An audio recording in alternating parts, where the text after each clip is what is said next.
Hey everyone, Mr. Sujano here. Another day, another camping video. In this one, we're talking about PlayStation 4, Nintendo 3DS, Twitch, a ROM hack, and a brand new gaming handheld. Let's get started. Alright, we'll kick things off here with a quick update about the status of PlayStation 4 emulation, and I get asked this one a heck of a lot. Currently, PlayStation 4 emulation is in extremely early stages of development. I wouldn't expect to be playing your favorite PlayStation 4 games via emulator anytime soon.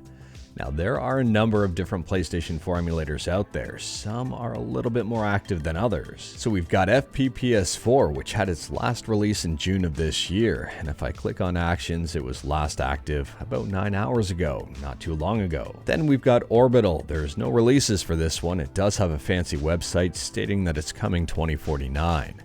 And if I click on Actions, there are no actions. Under Pull Requests, there are no pull requests. And under Code, it was last updated, well, a number of months ago. This one publicly isn't very active. However, behind the scenes, the main developer for Orbital seems to be pretty active, and their Twitter is talking about emulation. So I'm currently not sure what the progress of Orbital is. Then we've got Spine. The last release of Spine was back in May of this year, and they had 3 different releases on the same day. Other than that, this one has been pretty quiet. Then we've got GPCS4, and GPCS4 has a nice fancy logo and a couple of releases.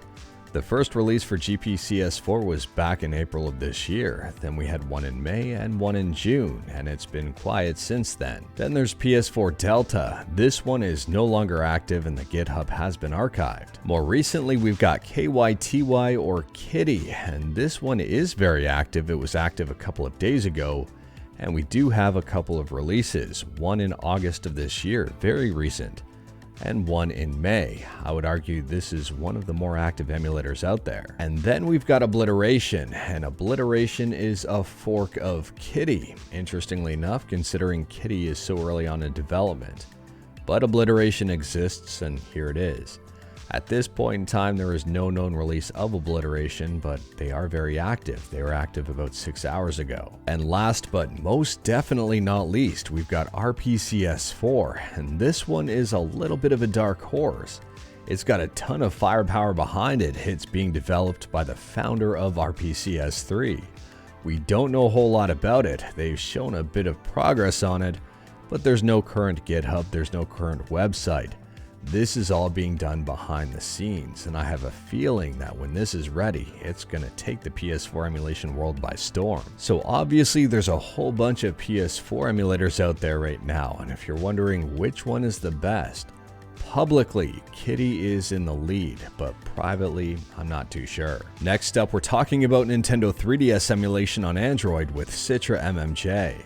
Now in yesterday's video, I said Citra MMJ is kinda dead. I didn't mean the project was finished. I didn't mean it was canceled or archived or anything. The developer is still working on this, releases are still coming. But the developer kinda screwed up a little bit in a very big way. So Citra MMJ is a fork of Citra, and both carry GPL 2.0 licenses.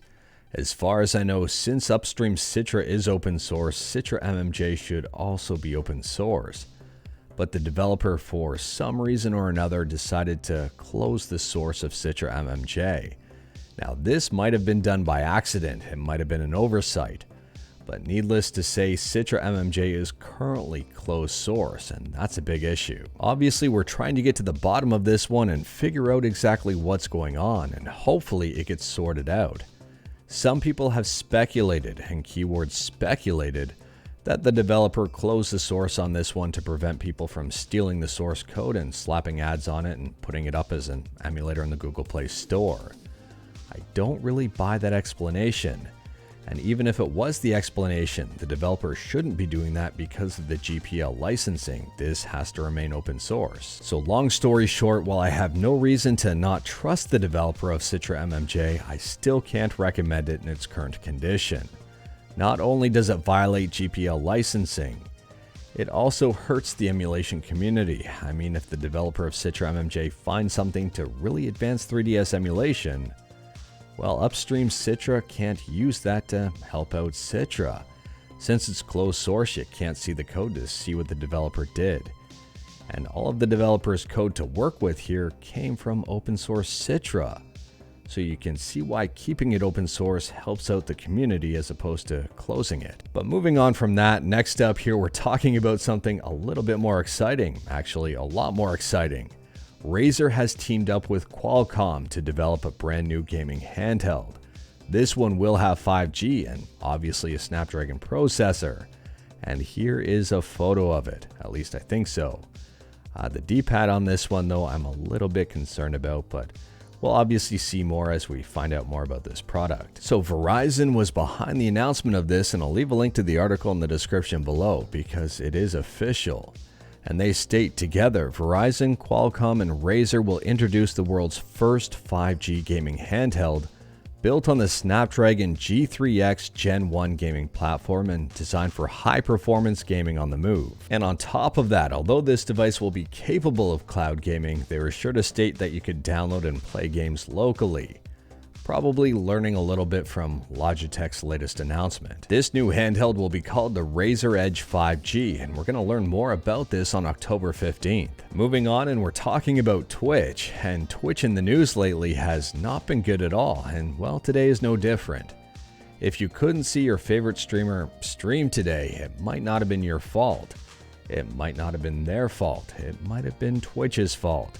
Twitch had a pretty big outage affecting a bunch of people, effectively preventing them from going live.